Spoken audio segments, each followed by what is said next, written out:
We are joined by ACLJ Senior Counsel for Global Affairs, former Secretary of State and CIA Director Mike Pompeo. Secretary Pompeo, as we go into the holiday weekend, it's great to have you on the broadcast. You tweeted out yesterday that America leads best when our interests and values are placed first, not last. We must be undeterred and unapologetic in our fight to protect American values. I mean, this as we go into the celebration this weekend of our freedom, of our independence, it does feel like some of our American values are under threat in today's world, certainly.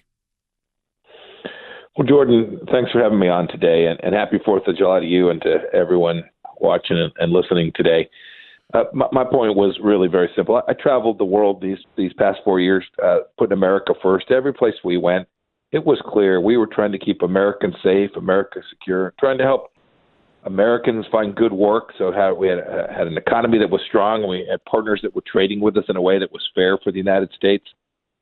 And they all watched what was going on here at home. And when they saw division, when they saw Marxist-Leninist organizations like Black Lives Matter disrupting our capacity to govern, this weakens the United States of America. And so we need to make sure that everyone is focused on the things that matter here, right? We shouldn't be teaching racism in our schools. We shouldn't be advocating for policies that will undermine our church institutions, our religious institutions, our religious freedom here at home. We saw churches that couldn't gather during the pandemic.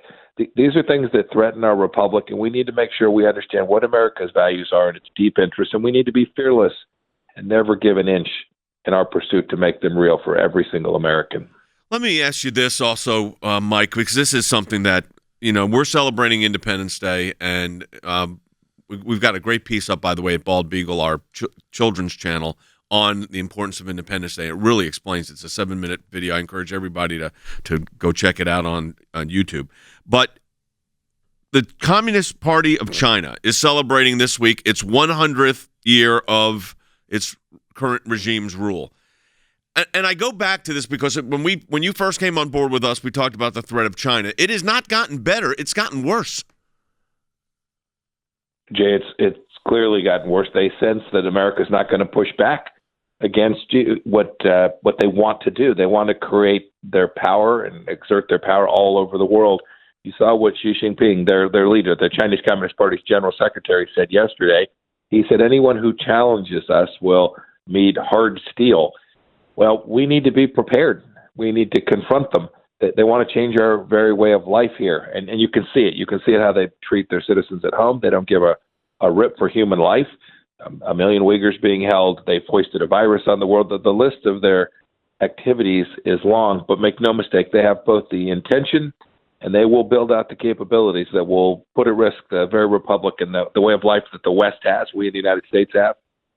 When you think of our founding and you lay it against, the Chinese Communist Party's history, it's Marxist-Leninist history, you know who must prevail, and it's simply going to require leaders who are prepared to confront it in the serious way that the United States did when the Soviet Union threatened to impose the same kind of communist ideology, not only on us, but on the world.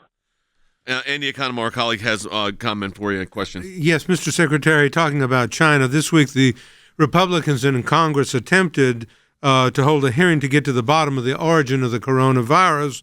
The Democrats, of course, did not show up, and Speaker Pelosi is not going to support the Republican effort. Are you concerned that this apparent, obvious Democratic effort at division is going to assist in giving China a pass on its responsibility for this virus and this pandemic? Well, it's a great question. It sure looked like a pass for sure from the Democrat leadership in the House of Representatives, who clearly must have instructed these folks not to show up at this, which is odd. This is not a partisan issue. Finding out where the virus began and how we had 600,000 Americans that have ultimately passed away, billions of dollars in wealth destroyed here in the United States, a country that we know exported the virus when they knew it was both highly contagious and highly lethal. They allowed sick people to travel outside of their country. Now, this is something that every leader owes America. We have to do our best to get to the answer, and we could see foreshadowing of this, the boycott of this hearing when they rejoined the World Health Organization. Right, that was the indicator that they were going to cave, they were going to accede to the globalists and allow China to skate on this Wuhan virus. Another piece you've got up, it's brand new at ACLJ.org, and it's called Protecting Our Second Amendment is Essential to Liberty. I think that's so important going into the July 4th weekend and the celebration of Independence Day. I think this is a very important message to hear. Tell people again what they will learn about this new piece up at ACLJ.org by you. Well, the timing of this was intentional, right? We're doing this on Independence Day. Right, we know the story of the revolution where they were quartering soldiers and making folks pay taxes they didn't get a chance to be represented and vote on. These were the things that our founders said, nope, that's enough. And one of the things that came out of that was this glorious Bill of Rights, this singular document that said to every American, our Creator gave us these rights and we're going to put them inside our Constitution.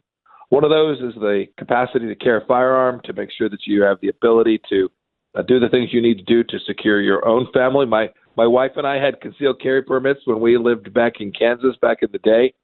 This is something that really matters, and I hope every American will think about the rights that we have and the power that we have because we're Americans, and our government can never take these rights away from us, and we need to both value that and fight to protect it every day.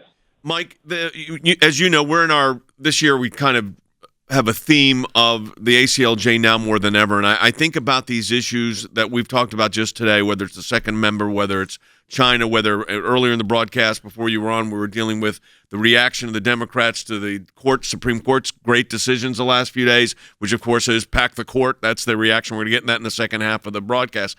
But when I think about our work at the ACLJ on so many of these issues, and you're joining us as such a big part of this and helping us to hone in on this, if you don't fight for freedoms, they don't defend themselves, so to speak. I mean, we have to stand up for them.